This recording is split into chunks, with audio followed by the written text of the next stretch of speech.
Abra sua Bíblia se você tem condições. Filipenses capítulo 4, versículo 8. Se você não tem, está na tela. Por último, meus irmãos, encham a mente de vocês com tudo que é bom e merece elogios. Isto é, tudo que é, primeiro, verdadeiro, digno, correto, puro, agradável e decente. Queridos, olha, a gente não sabe valorizar, mas que conselho dado aqui por Paulo. Nós temos algumas entradas da nossa alma, tudo que você ouve vai influenciar, tudo que você vê, tudo que você come, tudo que você cheira, tudo que entra pelas suas papilas degustativas, olfativas, tudo, ela vai gerar um registro lá na sua memória, que às vezes é muito difícil de se apagar.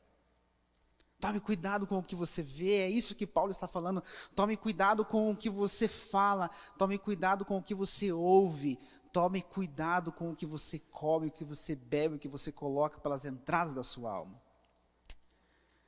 Queridos, a gente vai falar um tema bem delicado hoje, mas bem delicado. Eu confesso para vocês que eu hesitei a semana inteira só falar esse assunto. Eu estou há um tempo querendo tratá-lo. Mas as minhas pernas, às vezes, elas temblam, porque é algo que a gente coloca um pano sobre ele e às vezes não tem coragem de falar. Mas quando nós sentamos com o pastorado e com a liderança dessa igreja, e decidimos que precisávamos ter um momento, um culto específico voltado para vocês, para a nossa juventude, para você que nos acompanha, era porque nós gostaríamos de trazer à luz alguns assuntos que muitas vezes nós os mantemos no escuro, porque muitas vezes são tabu. E hoje eu gostaria de falar com vocês sobre pornografia. Essa palavra é áspera, né? Mas eu vou falar várias vezes, eu vou repetir ela várias vezes aqui. Pornografia. Eu li um livro um tempo atrás chamado Pornificados. É um livro sensacional. Traz alguns insights bem interessantes. E sabe por que é tão difícil de falar hoje em dia sobre pureza? Sabe por que é tão difícil falar sobre aquilo que é puro? Porque infelizmente a nossa geração, ela está pornificada, porque a cultura, ela tornou isso que era para ser algo tão sujo em algo normal. Tornou em algo normal. Eu quero fazer um teste com vocês para vocês entenderem melhor o que eu estou falando. Quantos aqui acreditam ou quantos aqui sabem que são viciados em açúcar? Posso ver as mãos? Tem alguns aqui que admitiram que são viciados em açúcar. Vamos fazer um teste? Ou melhor, vou fazer uma proposta para vocês fazerem um teste em casa. Faça um jejum de 3 dias. Não estou falando de jejum em oração, estou falando de jejum. Eu já escutei algo assim, nossa, realmente é muito difícil. E eu vou falar para vocês que a dificuldade de fazer jejum não é pela fome, porque a gente passa bem. É porque quando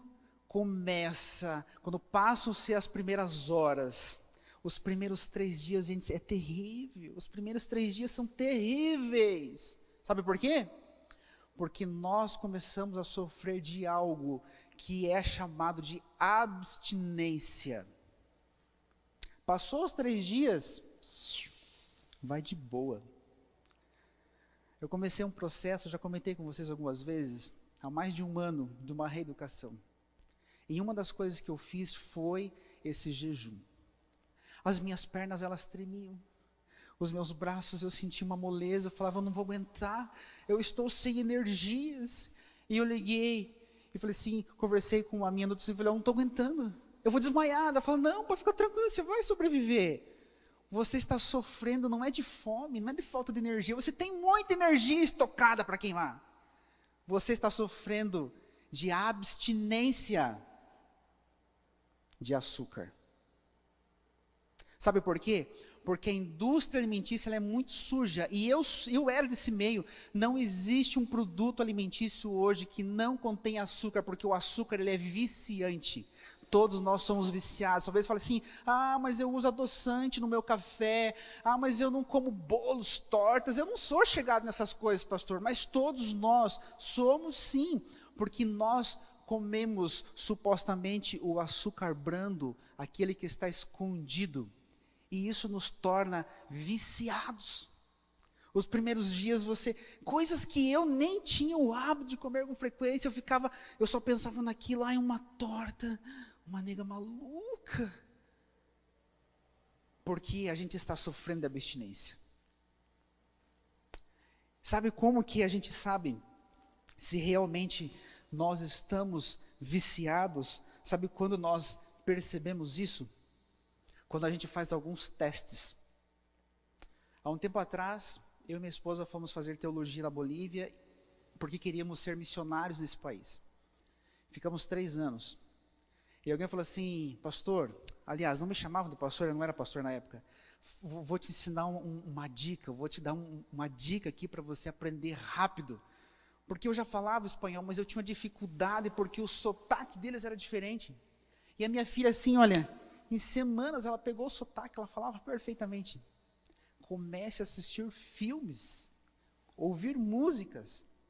E eu e minha esposa começamos uma série chamada Juego de Tronos. De Truenos. Conhecem? Conhecem? Mais conhecido no Brasil como Game of Thrones. Agora você identificou, né? Mas chegou numa altura que era insustentável continuar aquilo. Porque havia algumas cenas que nós não estávamos acostumados a ver. E tomamos a decisão, não podemos continuar. Esse livro não fez tanto sucesso, mas quando virou filme, por introduzir-se essas cenas, que hoje nós chamamos de pornô branco ou pornô brando, ela arrebentou de fazer sucesso. Passaram-se alguns anos, eu voltei ao Brasil para concluir teologia, já no seminário, aqui no Brasil, em Maringá. E a série ela é longa, né? Ela continuava rolando. E um dia conversando com alguns colegas, e eles assim, você já assistiu Game of Thrones e tal? Eu falei, cara, você assiste Game of Thrones? Eu assisto, Irineu. É top demais. Eu falei, cara, Game of Thrones é pornografia. Não, pastor. Não, Irineu, você está doido. Que pornografia, cara? É nada. É pornografia. Pode até ser que tenha cenas que não apareçam genitais, que não seja tão assim explícito, mas é pornografia branca.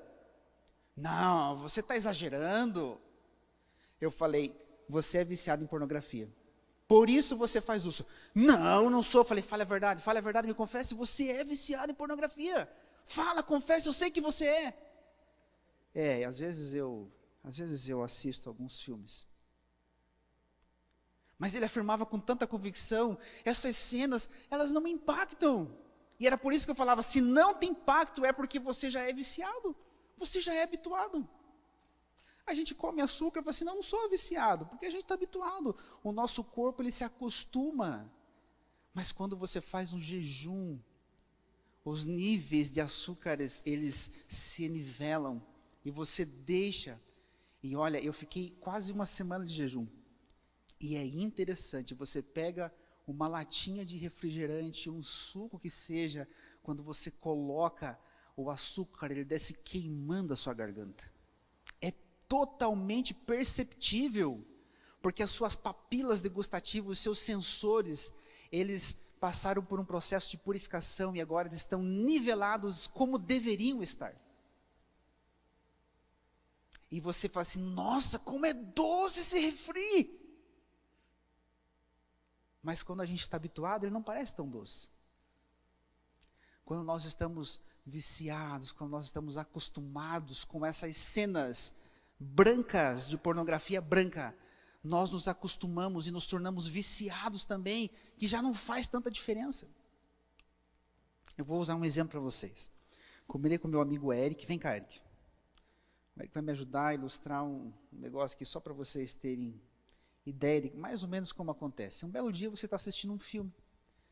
Filme comum, como qualquer outro. E você está assistindo esse filme e de repente, eu não combinei, vem cá Adri, vem cá você. De repente você está assistindo o filme e sem se dar conta, passa uma cena. Passa essa cena, coloca aqui para mim por favor. Ele é aberto aqui, ó. Passa uma cena. E essa cena, ela é uma cena de um pornô branco. E você volta porque você perdeu algum detalhezinho. E aí você volta, vem cá Adri, vem cá, continua aqui comigo. E você volta naquele quadro. Você acabou de colocar um elo dessa corrente chamado pornografia. Aí, passa-se um tempo e você achou aquela atriz muito interessante. E você resolve colocar lá no Google e digita o nome dela. É atriz tal. E te chama atenção. E aí, sem perceber, do nada, surge uma janela te convidando para ver outras fotos dessa atriz. E você clica. Só que agora não são apenas fotos. São fotos sensualizadas. E você acabou de colocar mais um elo dessa corrente que está te viciando. E sabe, aos poucos você vai colocando elo após elo. E aí, de repente, você vê ela de uma outra forma. E sem se dar conta, um belo dia você recebe um link para assistir um filme ou ver uma foto pornográfica. E isso te chama atenção porque você é normal. Se você é normal como eu e você tem testosterona nas suas veias, se você tem hormônio, independente se é homem ou mulher, você vai sentir desejo de olhar aquela foto, aquele vídeo. E assim você vai colocando elo após elo. Elo após elo. E aí de repente você não se contenta mais em ver aquelas fotos, aqueles vídeos. Você quer mais. E agora você digita com um grupo, com várias mulheres, com homens. Mas de repente isso já não faz tanta diferença. E você coloca mais um elo. E você vai indo, e você vai indo. E de repente você começa a ver só com homens, só com mulheres, com animais. E sem se dar conta, elo após elo, você está colocando uma corrente que está te prendendo.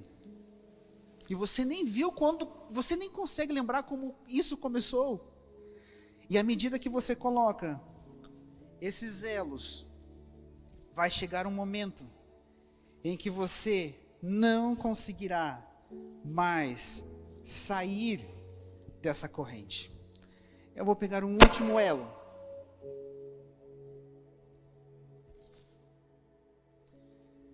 E de repente, um último elo vai te unir a algo que você não esperava.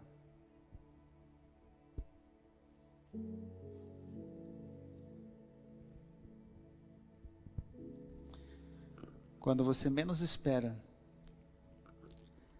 aquilo que você dizia assim, não, mas eu controlo, eu vejo quando eu quero, eu vejo qual eu quero, não é mais você que controla. É Ele que diz quando você vai consumir, é Ele que vai dizer para você o quanto você vai consumir, e sem se dar conta você virou um escravo daquilo que você achou que tinha controle. Obrigado. Muito obrigado. Pode. Queridos, essas correntes aprisionam muitos em nosso meio. Mas infelizmente, nós não podemos ver. Sabe por quê? Porque é um tabu falar sobre esse assunto. E quanto nós mais escondemos, quando nós colocamos no escuro, mais Satanás vence. A gente só consegue vencer quando é tirado a luz da palavra de Deus. Porque aonde há luz, as trevas não subsistem. Quando eu cheguei aqui em Curitiba em 2019, eu fui convidado por 2 igrejas para fazer uma semana de oração jovem. E na época a temática era sobre a vida de José. E eu lembro que nas duas igrejas, em um determinado momento, a gente falou sobre isso, usando como exemplo a pureza de José. E eu falei abertamente, falei, olha, eu sei que talvez tenha alguém aqui que tem o desejo de sair desse fundo, desse poço. Mas eu sei que não é fácil ser sozinho. Sabe por quê? E aqui eu vou confessar algo para vocês, porque eu já estive nesse fundo de poço. Eu não estou falando de algo que eu estudei ou porque eu vi. Eu passei por isso, eu vivi por isso. E eu sei como é difícil sair. E eu aprendi um segredo. Você entra sozinho nesse fundo de poço. Mas se você quiser sair de lá, só se você der a mão para que alguém te ajude a sair junto. Você tem que tirar da escuridão e trazer a luz. Você tem que abrir para alguém. Para que te ajude, porque você não consegue ser sozinho. Você entrou sozinho, mas você não consegue ser sozinho. E eu recordo que, quando eu fiz essa proposta, eu falei, olha, vocês têm o meu contato, aqui está o meu contato. Eu estou disposto a ajudar quem precisar. Eu recebi várias e várias mensagens. Fui para outra igreja e o mesmo aconteceu. Eu lembro que um rapaz falou assim, olha, eu não gostaria de conversar pessoalmente, você consegue me ajudar? Eu falei, olha, não consigo ajudar você por mensagem. Vem até mim, vamos sentar, vamos conversar. E ele veio e nós começamos a conversar sobre esse assunto. E eu comecei a ajudar, a orar, a dar dicas. Todas as semanas, 2 vezes por semana nós conversávamos. Mas o que era mais interessante é que o dia que ele chegou para mim, ele sentou e falou assim, pastor, não dá mais, chega.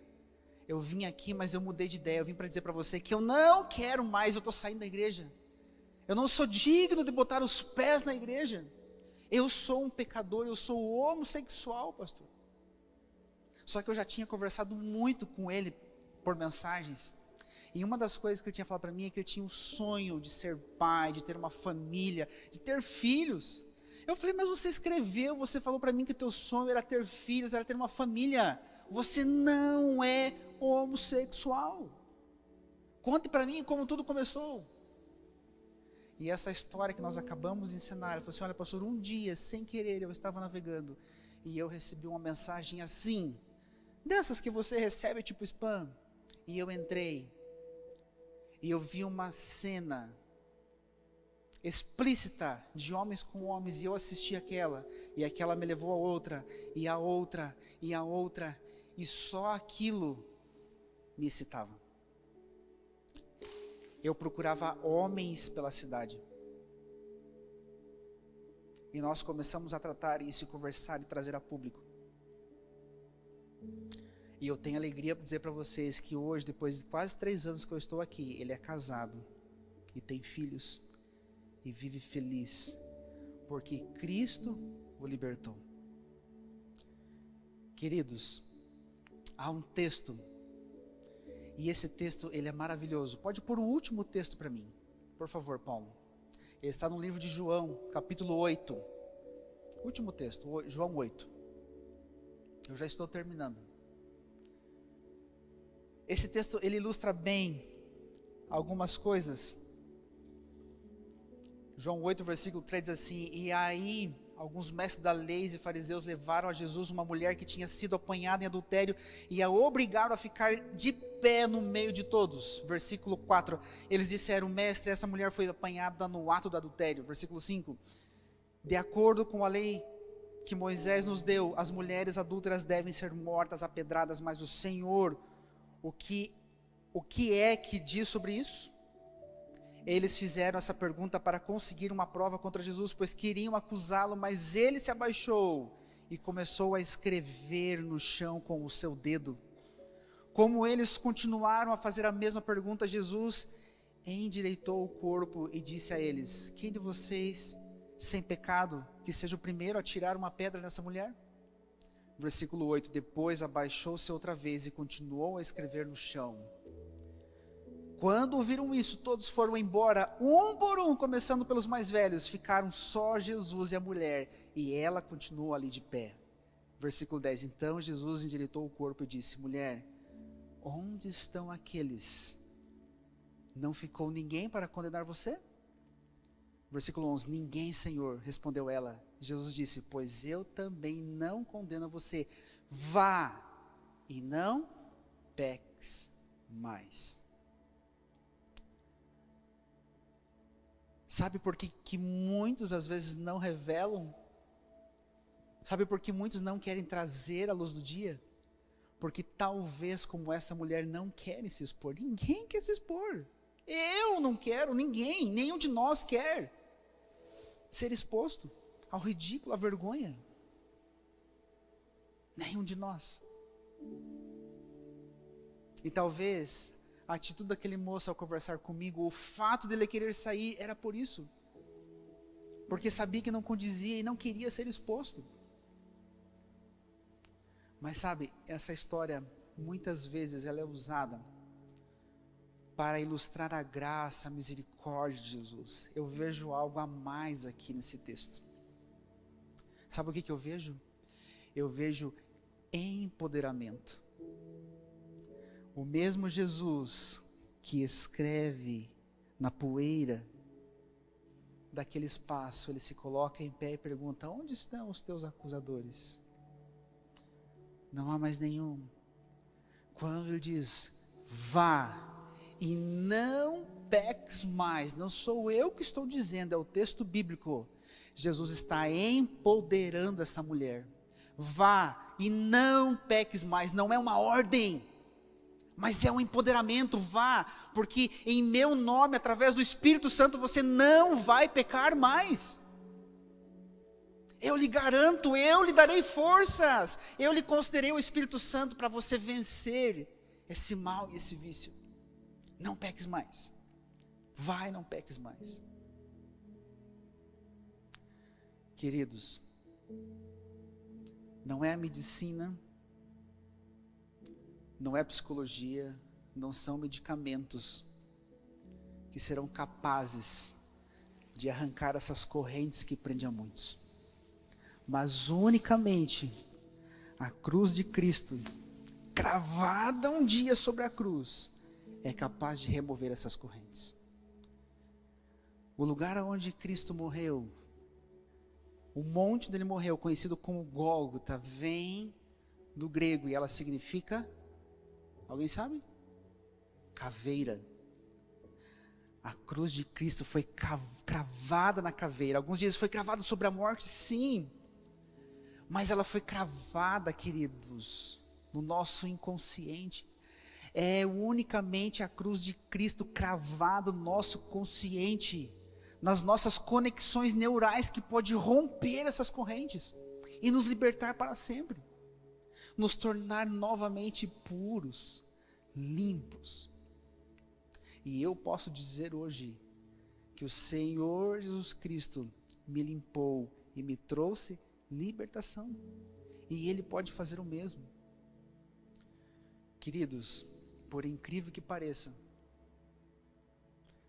eu ouço muito jovens de outras igrejas, que às vezes entram em contato, pedem ajuda, e eu recordo que um deles eu falei assim: olha, eu vou dar uma dica para você, procura o teu pastor, procura o teu líder, conta para ele o que você está passando, que ele vai te ajudar. Você está louco, pastor? Você está doido? Você quer que meu nome vá parar na comissão? Que eu seja excluído pela vida que eu vivo? Não, você tá doido. Amado, só existe um meio de vencer, quando tirarmos isso da escuridão e trouxermos para a luz. Se nós mantermos lá, Satanás ele vai continuar sendo vitorioso. Tem que deixar de ser um tabu. Temos que trazer a luz do Evangelho, porque só a luz do Evangelho pode nos ajudar a vencer. Somente ela pode nos ajudar a vencer. Há algum tempo nós começamos aqui, eu e o pastor Santos, todas as terças e as quintas-feiras, realizar um trabalho de atendimento, de oração, onde sentamos e conversamos com cada um, no individual. E eu queria dizer para você, se falta alguém que te estenda a mão e que te ajude a sair e a caminhar, nós nos colocamos à disposição. Não pense que isso é saudável. quantos e quantos casamentos e lares nós vemos destruídos, porque infelizmente aquilo que parecia brando, que parecia simples, ele torna as pessoas escravos. E isso é o que Satanás mais deseja na nossa vida, nos tornar escravos. Ele não quer que venha à luz, porque quando você confessa para alguém, quando alguém caminha junto com você, quando você confessa para Jesus Cristo, tudo aquilo que era forte na escuridão, ela perde totalmente o seu poder e a sua força. Que o nosso Senhor Jesus Cristo possa ser o teu libertador, que essa cruz ela possa ser cravada sobre aquilo que nos acorrenta e possa nos tornar livres, libertos, que possa nos tornar puros diante do nosso Deus. Nós vamos ouvir uma melodia nesse momento. Eu tratei um assunto que precisamos ser libertados. Nós tratamos apenas um, mas talvez existam outros. Talvez exista algo que você fala assim, esse não é meu problema, mas eu sou prisioneiro de outras coisas. Eu sou prisioneiro de outros vícios, de outros pecados. A cruz de Cristo pode te libertar da mesma maneira.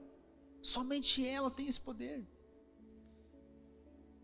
Enquanto ouvimos esse som, eu convido você a fechar os seus olhos e nós vamos orar juntos ao nosso Deus, na certeza de que Ele pode tudo isso. Pai querido, um dia lá atrás, muito tempo atrás, a humanidade que desfrutava do paraíso foi enganada e nós nos tornamos escravos, acorrentados por diversos motivos, por diversos vícios, por diversos pecados. E essa corrente, esse jugo nos machuca, nos arrasta, nos coloca para baixo. Mas hoje diante de Ti, queremos ouvir a mesma voz: levanta-te, vai, em meu nome, em meu poder, você não irá mais pecar. Por favor, nos conceda o batismo do Espírito Santo. Rompa, Pai, quebre todas as correntes que nos prendem, porque queremos ser livres, queremos desfrutar e viver a vida em abundância como o Senhor mesmo prometeu. Nos espere para os nossos lares, para a nossa semana que estará começando, na certeza de que o Senhor nos estendeu a sua mão poderosa e nos ajudará a vencer e a sair do poço em que cada um de nós está. Isso nós pedimos em nome de Jesus. Amém.